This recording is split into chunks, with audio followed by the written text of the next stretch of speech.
Assalamu alaikum. Welcome to the next episode of the Muslim Bitcoiner podcast. Today I have a special guest. I have BTC June. To introduce him, BTC June is an artist, designer, and storyteller. He hosts that Puro Signal, which he describes as the latest intelligence reports from a Bitcoin only perspective over a bed of mostly 1980s disco, house, and hip hop. June also produces the series Bitcoin and the Sovereign Rancher with Texas Slim's Media, which chronicles the deception of money and food in the lives of everyday people, while also providing a framework for listeners to achieve sovereignty. A recent revert to Islam, June took his Shahada in Philadelphia in early 2019. He discovered his Bitcoin only perspective not long after. Thank you, BTC June, for coming to the show. So I guess just to kind of like start this off, could you tell us about your story about how you reverted to Islam and what the story is behind that? Yeah, sure. Thank you for having me on. Wa alaikum salam wa rahmatullahi wa barakatuh. Yeah, I came to Islam, right at the beginning of what looked like the pandemic, I think it was. And there was a lot of race riots going on in Philadelphia at the time. ATM terminals are blowing up. It's just total chaos. It's like a war zone, and it's like it was like kind of like a sci-fi movie. It felt Mm-hmm. unreal. All that being said, that was the context for me taking my shahada. But I actually, there was a moment, I feel like, that I realized that Allah chose me to go there. I was buying S coins at the time. I don't know if we could say, we could call it, but I got real deep into that, and life was pretty crazy for me at the time, man.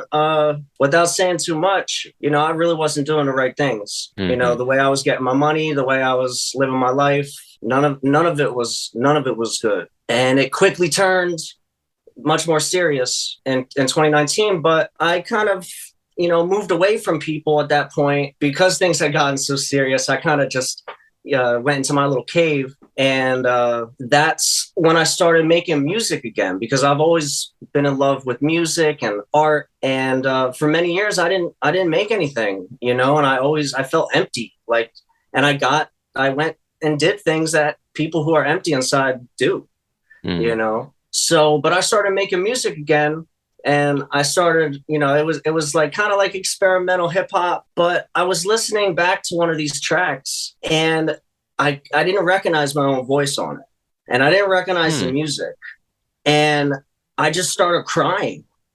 Like, Wow. it was so beautiful. Like, it was just, I couldn't believe that was me. I was like, this is everything I've been wanting to do for years. I can't believe I'm listening to it right now. Alhamdulillah. I say that now. I didn't say that then. But I guess, in all of the craziness going on in the world, and my state of mind, it's going to sound crazy, but my head shot to the sky, you know? uh, and I was just like, thank you. I didn't know what to thank. I was like, because it came out of nowhere, it came out of nowhere. And I mean, I worked hard for it, but it just felt so unreal. And, I was surrounded by Muslims at the time, living in Philadelphia, due to some of the foul circumstances I got myself into. I met a lot of Muslim people, and beautiful, beautiful people. But that's how I got involved with Muslims. It's Philadelphia, poverty, that whole thing. And I called my friend, and I was like, I don't know who to call about this, but something just happened, and Mm-hmm. like, I just need some spiritual explanation for this. I don't know what happened, but I told him, and before I even, like, this is how he was. Like, before I even finished my story, he kind of cut it off before I even started. He knew what it was. He was like, bro, you need to take your shot at now. And I'm like, well, I wasn't ready for that. I cursed him out a little bit. And I was like, this is not why I called you. Like, you're trying to convert me. Like, I acted like a little something or other. And I hung up on him, and I was like, bro, you're fighting something that you're on the path. What are you fighting? What? You just picked up the phone and called this man looking for that answer, and now you're denying it. And why? Because you didn't realize you were looking for that answer. So, I had to the Nor was there, I learned what it Mm-hmm. was, but the Nor was there, and I called him back. And How long did it take you to call him back after oh, he proposed that idea? not very long. Okay. Not very long. Maybe under 5 minutes. I mean, Okay. I immediately realized, dude, you got to do something about this. You have to Mm. finish that conversation with them. And I called him back. He was on FaceTime, and Kwame's dark-skinned guy. He's laying in bed. All I see are glowing eyes and teeth, right? And he's like, so you ready? I'm like, yeah, bro, just tell me what to say. And I worked through it. Ashhadu what? Ashhadu an la ilaha ilaha yeehaw. I'm like, come on, I can't do it. And I do it, and I finish it. And he said, "You're Muslim." Wow. So Subhanallah. That's crazy, man. That the reason I like asking reverts this question is because actually my mom was a revert. She's already returned to Allah. I remember asking her about like how she converted to Islam. She described it to me as like, there's like this overwhelming force that makes you want to know, makes you want to like go toward the truth. It's just like it comes to a point where you have to do something about it. Doing something about it is like taking your shahada. It's just like you know that you have to do something and you end up doing it. And I definitely kind of see that in your story about how you converted to Islam. What was kind of like the hardest thing to adjust to when you became Muslim? Did you uh, make any like immediate changes, or did you end up like making gradual changes to your lifestyle? it's kind of hard for me to talk about, bro. Yeah, Honestly. yeah, But I'm not gonna lie, man. I used to pray drunk. You know, I yeah. was drinking a lot, and Right. I would go to get up on the second one, and sometimes I would lose my footing, and I would just be embarrassed, like by myself. You know what I mean? Just like, Wow. this is crazy. And so that was like the beginning of the turning point, though, in that relationship with that whole life, that city party life. Mm-hmm. And I just realized how stupid I looked sitting here Right. trying to do this. Like, There's but like one side of you that's like trying to purify yourself, but yet you have this other side that like you were living in Jahiliyyah that was like trying to drag you back. you're not wrong, bro. Like, not wrong at all. Like, but at first I was, sometimes I'd be like, yo, you can't do this, man. Look at you, you're drunk. And I'd stop. And then I was like, nah, no, no. I don't care if I'm drunk. I don't care if I'm high. I'm going to hit these steps.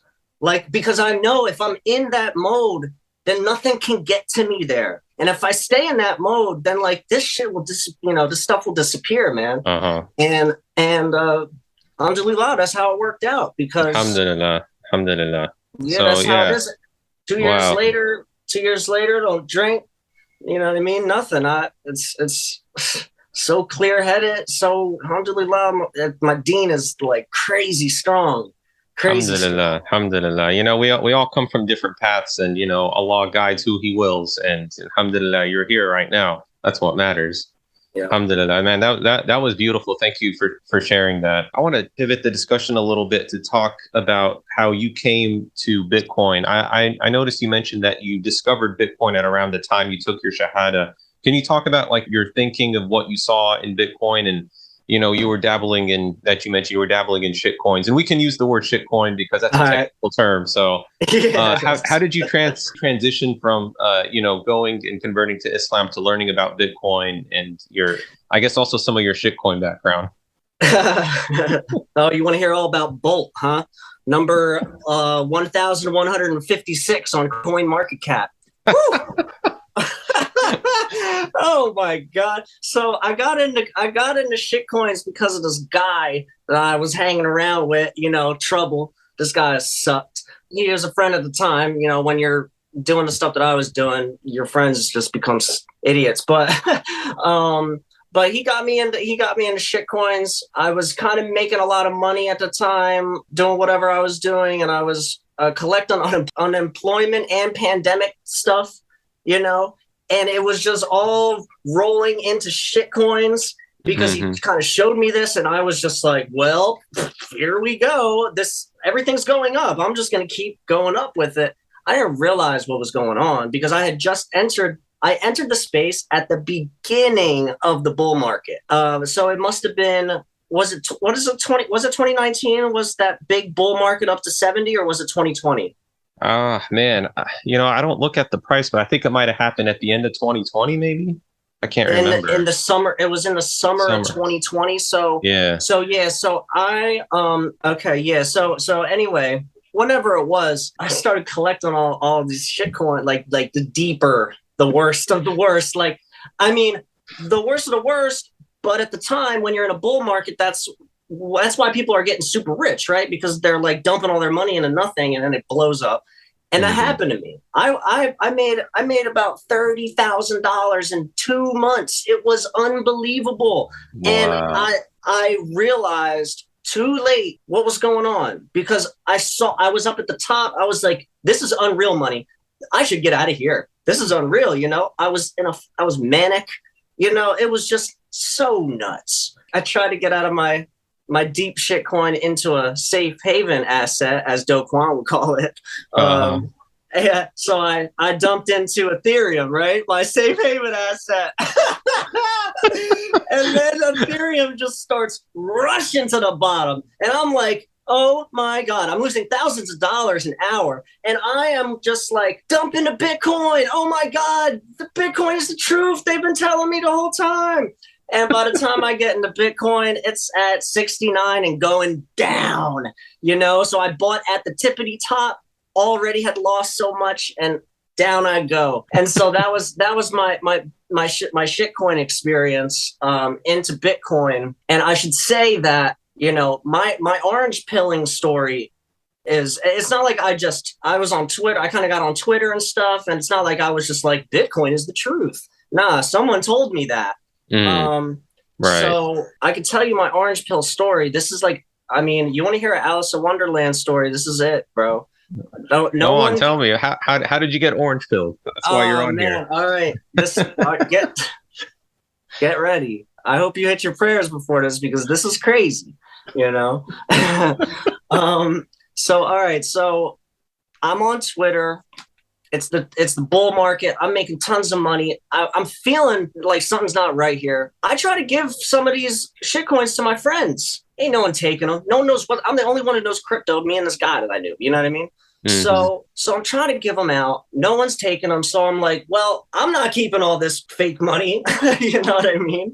And I was like, I got to give it to somebody. So it was Ramadan at the time. In fact, whoa, oh my God, I didn't realize that. So this is Ramadan. I'm trying to fast. I'm failing, but I'm trying. I'm just learning about zakat. So I'm like, oh, crypto is like infinite zakat, bro. Oh, right. You see these guys, right? You see these shit coins, right? Halal shit coins and all this stuff. Oh my God. And zakat coin. Yeah. So I'm going to just do my zakat all over Twitter. And I just start dropping people $5, $10, and I'll say something in Arabic to celebrate Ramadan. And who's seeing that hashtag, I was getting people hitting me up, bro. Like, thank you so much. Oh my God, I'm in, some random country, and you just gave me $5. Like, this is insane. Yeah. You know what I mean? And I'm just like, I'm thinking I'm doing something real beautiful, and from my heart I was, but he was giving them the wrong stuff. Right. But inshallah, as I'm giving out all this stuff on Twitter, someone interacted with me and I interacted with them. And next thing I know, my whole feed is nothing but like African hip hop bots.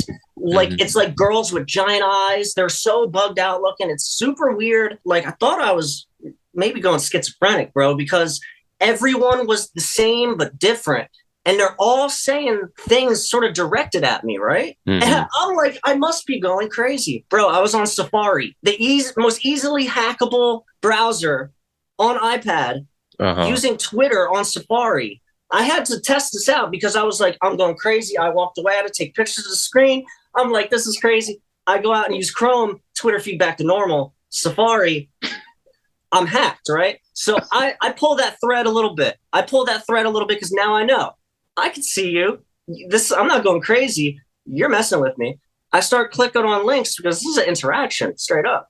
Mm-hmm. They're feeding me like the craziest stuff. So I read the white paper, didn't like a piece of the white paper, but it was like in a scanned newspaper format.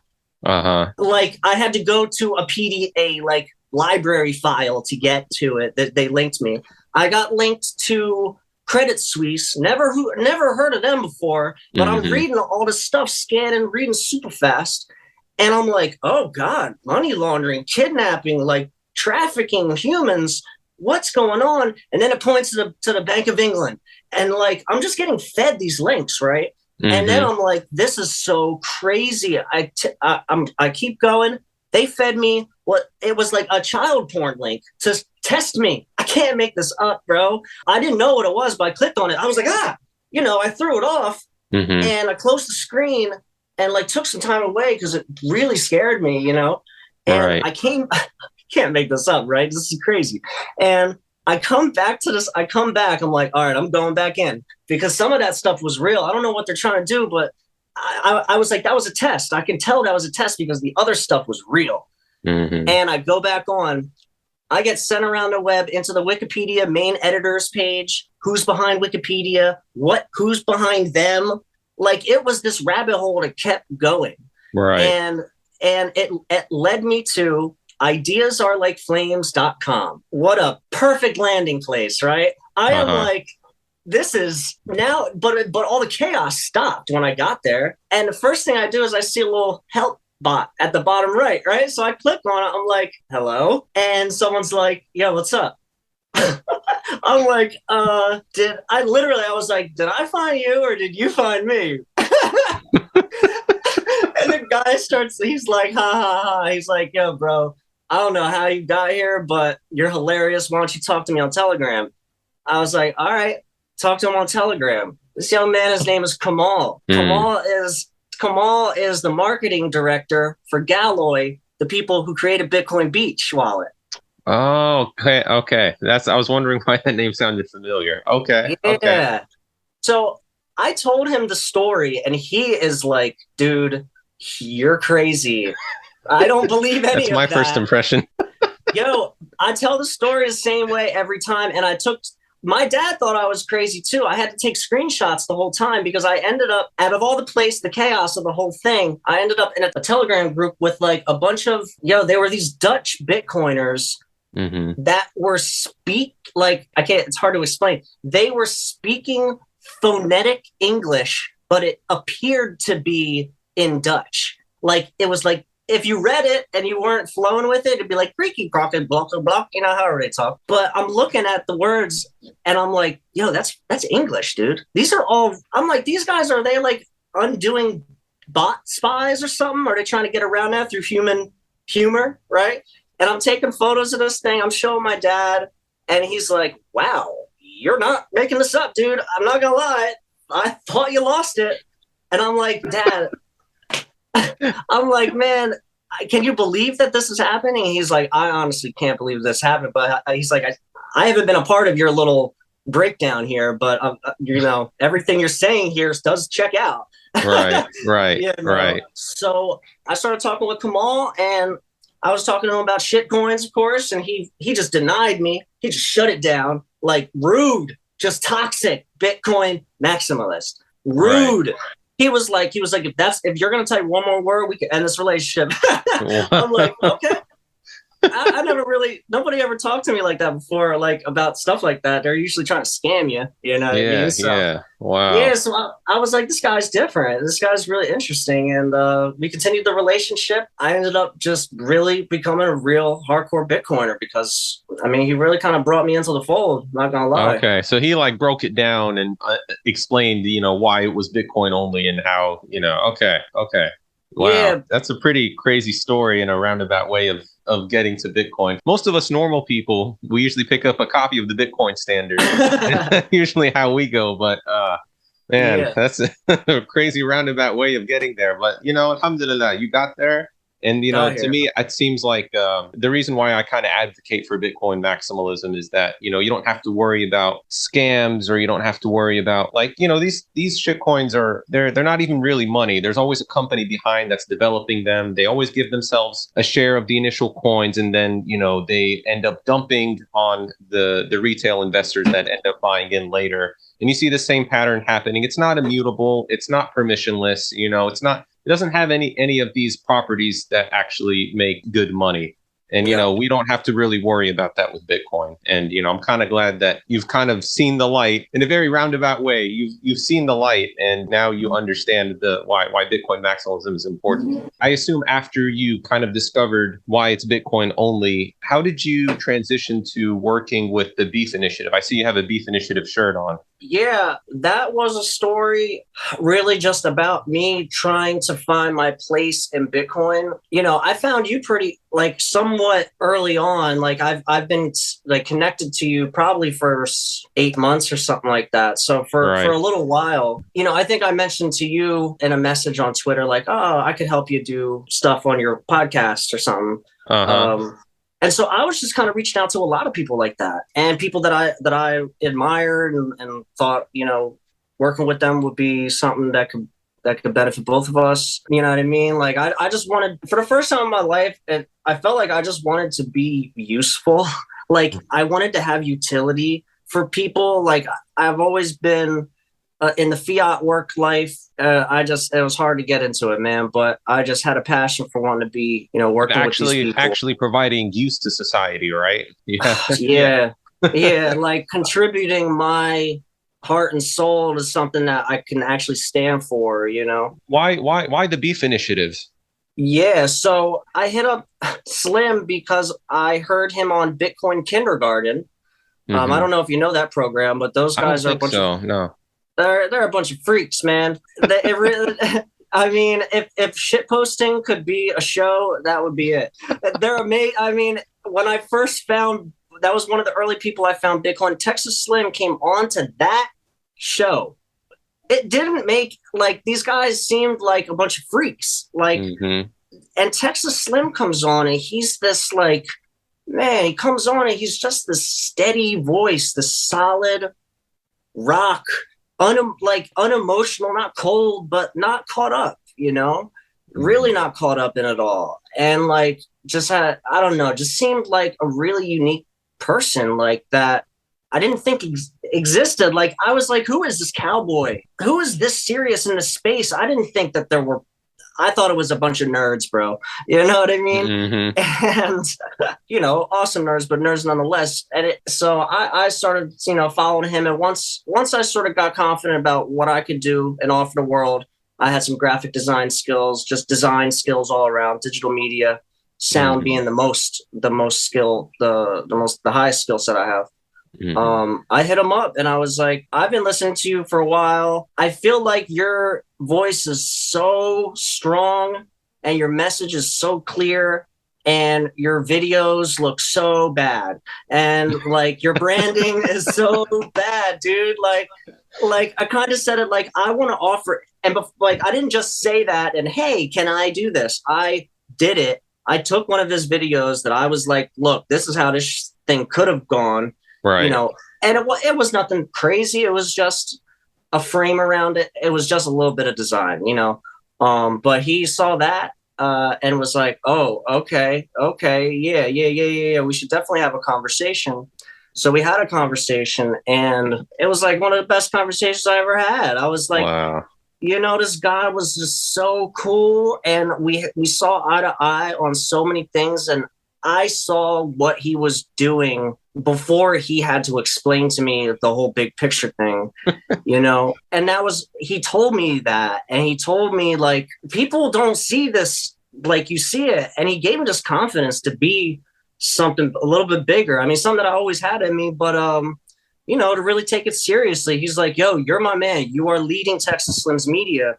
There's nobody else that can do it. You have to do it. Like, wow. It's crazy, That's sort of how it picked up. And then I made the first episode of the documentary, Bitcoin and the Sovereign Rancher. Yeah. Yeah. And he didn't, like, this is how much he trusted me. He didn't even want to hear it before it hit his RSS feed. He didn't even want to hear it. He wants it live. He wants to listen to it live. That's it. Wow. No. And I was like, dude, you're crazy, man. You have like 10,000 people following you, bro. Like, are you sure? SubhanAllah. That's wow. I guess that's how you started kind of going down this path with Beef Initiative, and that's awesome. You were able to like use your skill set, and I think that's something a lot of Bitcoiners sometimes don't realize is that there's lots of different skill sets you can apply. You don't actually have to like code to actually contribute to Bitcoin. There's like lots of other things that you could be doing, and not necessarily for Bitcoin itself, but like I noticed like for the Beef Initiative, the whole thing is about like food sovereignty, and I guess Bitcoin is kind of like one piece to that puzzle. And I recently listened to Texas Slim talk. He was on Robert Breedlove's podcast, What Is Money Show.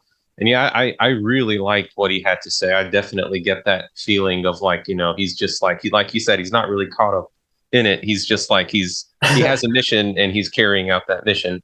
So can you explain to me like what food sovereignty is, and like why should Bitcoiners or Muslims even care about food sovereignty? I'll tell you that food sovereignty has now become my primary concern over getting Bitcoin. I use my Bitcoin to buy beef from my rancher. That was a huge transition. It was a huge shift mentally because I'm trying to stack, man. I'm like stacking like it's my last days over here. And to part with that means a lot. And especially if I'm sitting here stacking some 16K, those are precious. I'm like, that's a win. I want that win to carry, what is more, how do I get more sats? And I'm sitting here trying to do the math. I'm like, well, I got this job, it pays what it pays. I mean, my bills are what they are. That's it. It's not like, what I mean? Until something else comes through and starts really, really paying me, that's what it is. So I'm sitting here like I can get more sats if I was stronger, smarter, faster, had more endurance than other people. So I made this transition over to the Beef Initiative. Some months I've been helping some people out at work, teaching them the Beef Initiative way, and selling some of these to them. But I mean, man, I'm going through almost 36 pounds a month. Like, that's serious beef. That's some serious beef right there. And it has absolutely changed everything. Like, I would not have known that I didn't have to spend so much money feeding myself if I get all of my vitamins and minerals from my food in the morning. I don't have to buy lunch. I don't even have to buy dinner, because by the time dinner comes around, I've already, so I do CrossFit now too. This is something new. I never did that, and I'll tell you, man, I eat from the Beef Initiative. I'll eat an 8-ounce sirloin, 1 egg, 2 pieces of toast in the morning. I am good for 10 hours. Right. 10 hours. That's with CrossFit. That's with like my fiat job, which I actually love my fiat job. I'm an art educator at a local museum. Okay. Yeah, so it's just a little part-time thing. But, I do all that, and I work on this documentary. I mean, today I had a Zoom meeting before this. I had a Zoom meeting with 4 very, very different kinds of women, and we're writing a story together. What? I mean, bro, you can't do that eating that trash beef that comes from God knows where. And you can't do that snacking. And you can't do that eating vegetables from a debased soil. And you can't do that eating gummy vitamins that have seed oils in them. And you can't do that drinking coffee. I mean, all of the other options that I've tried aside from this beef, it lasts me a very small fraction of the time. And I mean, not to mention my dean. I know why I'm strong. I know it from the soil. If we don't have water as Muslims to make wudu, we use soil, don't we? Right? Oh yeah, that's right. Yeah, that's right. When we go down, we put our nose and our forehead to the earth. Like we have a very special relationship with the soil that this world has corrupted. And I Hmm. mean, look at how lost everybody is. Look at how lost even our brothers and sisters in Islam through this Reba crap. And Yeah. how can a person understand something as complicated, seemingly complicated as Bitcoin if they have to go get a snack every 3 hours, bro? How? You got to be a very special individual to put in that work and get that. You know what I'm saying? Yeah. Yeah. They're That's trying to. This is on yeah. purpose, man. They're poisoning our food so we can't think. Look at all these people confused about their own genders and stuff. Like, this is crazy, bro. Yeah, I definitely wonder how much of that is kind of caused by, like you said, there's like it seems like the nutrients that you would get normally from your food is being completely stripped out, and it's because the soils themselves are being stripped out to kind of prop up this food that's also doesn't have nutrients that causes individuals to they're not able to focus. They're focusing on things that are not important, and you couple that with like the monetary system that's just like goes hand in hand with the depleted soil. Now you have the money that's not very dense and doesn't have nutrients, so to So speak. so this is what how I like to talk about it. And this is like, I think, a deeply Islamic perspective. The devil was a debased character. That's how he is defined. He is Hmm. defined as debased. Our money is debased. Our soil is debased.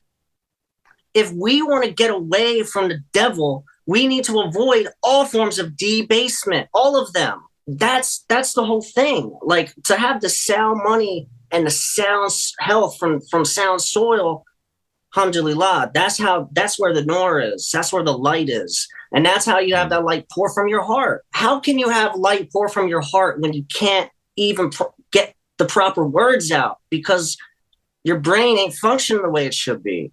Yeah, yeah. We're all functioning at a low level, man. I see all these Bitcoiners and everyone's real bright, everyone's real smart. They're functioning at half mass, man. Yeah, exactly. And even I find it kind of strange that like whenever I started stacking sats, I started noticing about different ways that I can improve my life because now that I'm like stacking sats, I feel less uncertain about the future than what I did before like I started stacking sats. As I started stacking, I started thinking more long term of like, all right, I need to like make sure that I have something saved away for myself, also for my family. But like, what about my health? Like, I didn't even bother like thinking about my health at a deep level. And then like I started, wondering like what is it that I'm eating or that I could change in my diet? Do I need to like, I also need to improve my health by like working out as well. And around that time, I read the Fiat Standard, and there's like a chapter in there called Fiat Food. That was a really good chapter because that's kind of what got me down that rabbit hole of like, oh, okay, the food that I'm eating is like not not very healthy, and it's not very good for my brain, especially. And that's kind of like also I've kind of adopted a mostly meat a beef only diet, and where I try to like eat grass fed or pasture raised beef, and I definitely see that as being a difference. It sucks that you have to part away with your sats in order to get that beef, but also think that that beef is giving you nutrients and it is also helping you grow as well so that you can be more productive, so that you could work more, so that you can stack more sats. Yeah, So it's exactly. I really like the way you approach it with like looking at the food first, and I think that's a very good way to approach it. What do you? I know you've touched a little bit on this, but in our previous conversation, you've mentioned the idea of Bitcoin like food. It comes from the soil, like the quality of the food comes from the quality of the soil. Do you think that like Bitcoin does come from the soil? And could you like explain? Obviously, this is a metaphor. We don't actually mean that Bitcoins do come from the soil, but what do you mean by that metaphor? And could you explain that a little bit? I mean, is it a metaphor? I mean, how are we mining Bitcoin, right? Like, how is that electricity produced? It's produced from, like, often coal, right? That comes from the earth. So that's just, and a Bitcoin is just us capturing the earth's energy, right? I mean, from the Hmm. mining perspective, there's two different perspectives. There's that mining, and then the other side of the person who buys it or earns it. But yeah, like from that mining perspective, you're getting it from coal, basically. Or there's a number of ways to get it to mine Bitcoin. You know what I mean? There are people like, I mean, what is this? Under the ocean, oceanic mining, solar mining, right? I'm thinking about the food and the money and Bitcoin and soil. And I'm thinking about, like, you could mine Bitcoin like with solar panels up in Alaska, during like that dark period they have. Or you could solar mine Bitcoin on the equator. You're both going to be technically mining Bitcoin, right? But like, one person is going to be way more effective at solar mining that Bitcoin. And so I think about it like Alaska is kind of like this, if the night debases the day in that context. I mean, that's essentially it, right? It's like you're working with not effective energy. You don't have the energy in Alaska. You have the energy on the equator. It's the same thing with the soil and the food. It's like you can eat from a soil that is completely debased, monocrop to nothing. Grass pulls minerals off of the rocks in the soil. Grass is the only thing that does that, mind you. The grazing animals eat that grass, pull those minerals up, and the grazing animals uniquely are positioned to eat the grass, so to get those minerals. And then we come along and we eat that cow that grazed that grass, that got that mineral from that stone in that soil. And then we get all of those nutrients and those minerals. Or you can go to, you could get your beef from the grocery store, and it's going to be beef that came from Brazil, that was grain fed, that was shot up with God knows what, because they stop off in every country from Brazil and hit them with different antibiotics and chemicals based on the different regulations, because they're just jumping around regulations. It's a total, it's a total scam.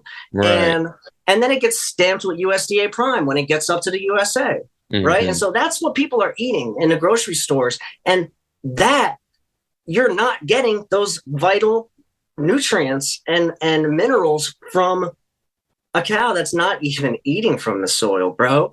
I mean, they get up to the USA and they throw a handful of grass. They slap them with a handful of grass across their mouth. I mean, you could just imagine it. They just, boom, grass fed.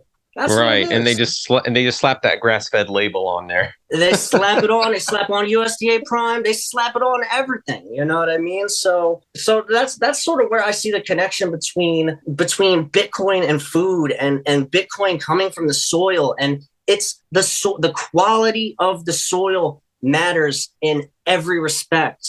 The quality of the material of life matters in every respect. If you debase the qualities, you're not going to have as much energy to do the things that you want to do in your life. Why do we all want Bitcoin? Why?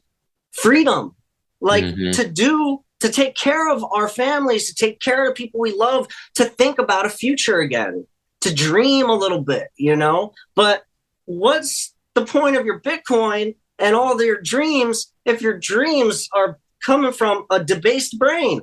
Come on now, And alhamdulillah, everybody reads their Quran, but like, what are you feeding your brain to interpret that Quran with every time? Because every time I read the Quran, I pull something new out of it.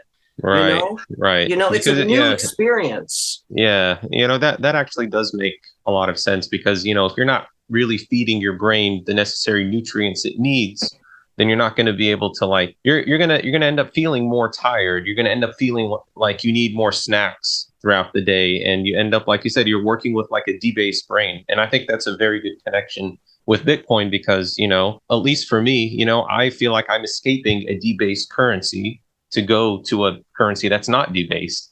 Much like with food, you exit that eating junk from the grocery store into eating actual grass-fed beef, which is like for real food that your body and that your brain needs. Yeah, I love when I was listening to that Texas Slim podcast with Robert Breedlove, I really like how he said concerning food sovereignty is like, you need to go out there and like build a relationship with your rancher. Like you need to go, and he said, you go out there and shake your damn rancher's hand. Shake your rancher's hand. Yeah. And, I'll admit I still have not done that, but that's definitely something that I want to do. And I feel like it fits perfectly with just that sovereignty aspect of Bitcoin. I mean, when you're going out there and you're shaking your rancher's hand, you're building that relationship, and you're not just going to a grocery store hoping that they'll have the foods that you need. But if you Yeah. have a relationship with your rancher, you can trust him to provide you not with just food, but with the best quality food that you can get. And And I want to talk about like not only shaking your rancher's hand, but shaking your neighbor's hand and your brother and sister's hand, and how like in Islam we have the dawah, right? You know, the introduction. You can't really convince someone that Bitcoin is a better path unless you look them in the eyes, you shake their hand, and they know you. No one's like, that's what shitcoiners do. Shitcoiners make halal coin and then invite you to the Telegram group, and then we're a community of Muslim brothers. Like, come on, bro. Like, you got to come out and you got to shake somebody's hand. You got to look them in the eye, and you got to feel the grip on their hand. And how long are they looking in your eyes for? Are they telling you the truth or not? You know, and that's something that Bitcoiners, I think, know really well. Is that you know, especially if a lot of us in our early days, I know that, you know, when I first learned of Bitcoin, I was like, I'm on a mission. I must educate everyone I know about Bitcoin. I'm onboarding restaurants. I'm onboarding vape shops. I'm like, man, I never talked to so many vape shop owners in my life. That was a dead end. Yeah. You know, and exactly, like it kind of forces you to be around the right people. I mean, because you're kind of like focused on your mission. You're stacking sats. You're thinking about your future, and you're lowering your time preference. So you're less likely to hang around people that are high time preference and thinking only of, you know, now instead of actually thinking about the future. So, you know, it's weird because I find myself like, you know, one of the things that I've been trying to do, especially, you know, is while I'm working my fiat job and doing this podcast and raising my 3 kids, is, you know, I try to make time to go to the masjid. You know, that's the thing that like I want to do, is because I notice when I'm at the masjid and you meet the Muslims that are over there that are showing up to pray, especially at Fajr, you know, if you wake up early in the morning and you go pray Fajr at the masjid, you know, like you're made of something different when you do that. Oh, I But when love you that. go, when you go to the masjid and you meet the Muslims there, you find that like, oh, okay, man, these are the people, these are the low time preference people I need to hang out with, because they're not really thinking so much about this life, but they're thinking about their akhirah. And that's to me where I think like this whole Bitcoin and food sovereignty thing kind of like all comes together, is that, you know, you're thinking about the future, okay, but like Muslims, we take it a step further and we think of the future after this life. We think about the akhirah. So we start thinking about the deeds that we do. We have to make sure that our deeds count, that when we're here. Yeah, sorry, I didn't mean to go completely off on that. No, on that that tangent. wasn't off. That wasn't off at all. That's kind of like how that all fits in together. So I guess just to, I want to ask you one other question before we close out. But like, in your opinion, why do you think Muslims should look into or care about Bitcoin? What is it about Bitcoin that you think will make Muslims want to embrace it? Well, inshallah, everybody heard basically everything we just said before this, but we want to fight the devil everywhere. And if the devil is defined as debased, then that's all I need to know. You know what I mean? If I also understand that my money is debased, well, then what's up with that? You know, like that's not the way. That's not the straight path at all. How does that make any sense? It doesn't. And when I hear, but, you know, Muslims aren't any different from anybody else who doesn't understand Bitcoin and doesn't understand that debasement, which really, I feel like we don't. I mean, I do and you do, but I feel like a lot of people don't understand what it means to be debased, what that even means. So we keep, you know, that's sort of my main thing, this debasedness. But maybe that's a difficult concept for people to understand. You know, if it is, then, you know, maybe you should consult the Quran again and understand like what that meant when the devil said, I'm not like them, I'm made of fire, they're made of clay. Ha ha. That arrogance, you know, like what quality is that arrogance? Is that if the devil's prime quality that makes him the devil is that arrogance, that I'm fire, they're clay, then, and that's what debased means, then how arrogant is that money that you're using? Right? And if that's like what everything in life is built on, aside from the food stuff, but outside of that, but everything where we store our labor, if it's all built on something that is arrogant and is literally defined as the devil, then I don't know what you're doing. Like, I don't know why I'm not saying to go all in on Bitcoin, but Right. I don't know why you fight it. And who are you fighting? You know what I mean? Hmm. That's really the message that I would have is because I hold myself to that standard, you know? I'm Yeah. no Yeah. debasement, none, zero. Yeah. Inshallah. I mean, that's kind of Inshallah. my motivation, I guess. It's not so much Bitcoin is not a way to just get more fiat. Like right now, you and I, we're done with fiat. We've already made that financial hijrah to go to Bitcoin. And, a lot of Muslims don't understand that like riba is so entrenched in the current fiat system and they don't take it lightly. Like it's something that in the Quran, Allah says that he wages war with someone who's partaking in riba.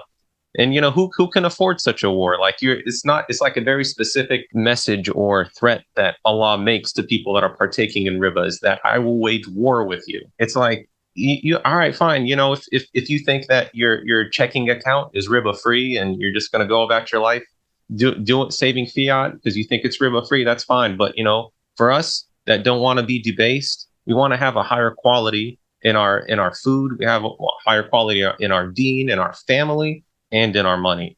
I definitely agree with what you said about why Muslims, I think personally, should care about Bitcoin. But you're right; it does apply to just the general population. If that you don't want to be debased, Bitcoin has to be a part of the solution. Yeah. So Part of the equation for sure. We're in a transitionary time. I've gone all in on Bitcoin, and I wish I had it, man, because I needed some of that back, yeah, but always when you need it back is when it's going down. That always when you need it back is when it's going down. So it is a war. Bitcoin is the war that God is fighting for us, like with us. You know what I mean?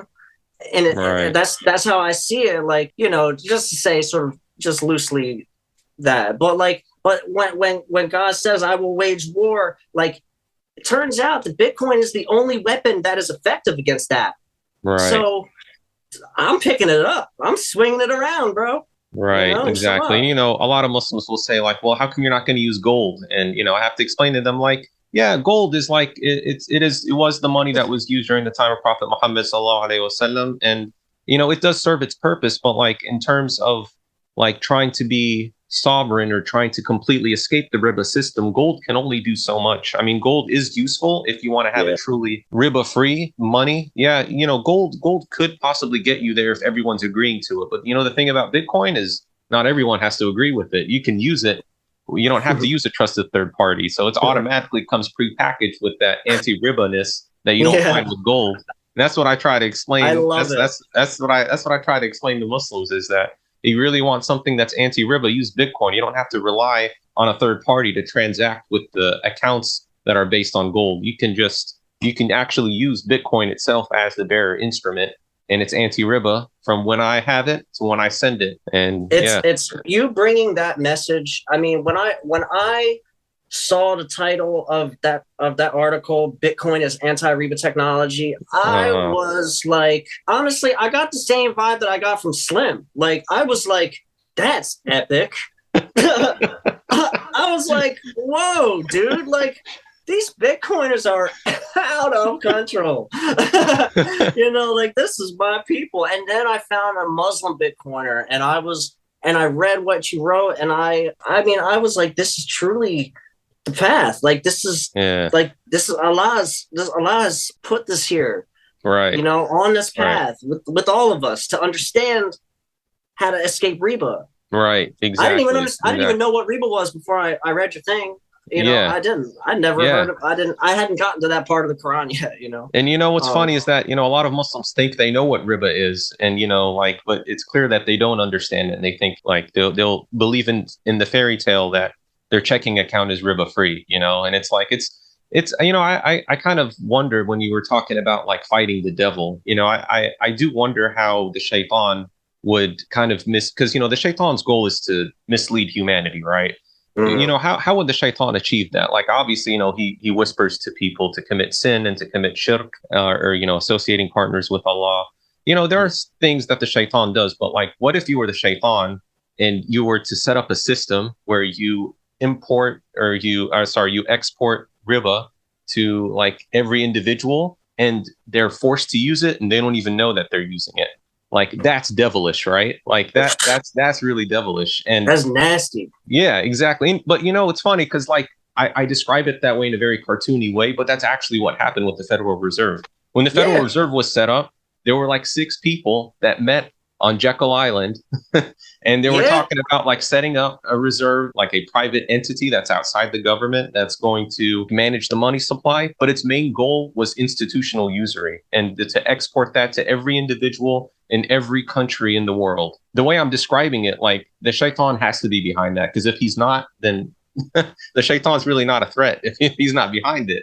Because like that's really evil right there. And Yeah. Well, yeah, look at where this money has taken us, right? I mean, you know, since we went off the gold standard, WTF happened in 1971.com. Everybody's seen it. You know, yeah, like what's behind that? That look, it's driven us to complete and utter self-destruction. I mean, right. we're at the brink of nuclear war right now. Like, and that's money that's being printed from the Federal Reserve and the Bank of England and you know what I mean, the World Bank, that's all money printer stuff, Right. and it's driven us to hate our families, to hate our neighbors, to hate ourselves, to like chop off our own body parts. Like, bro, if that's not the shaitan, Right, right, exactly. where You definitely see that in different aspects of society, and I think I don't want to say, you know,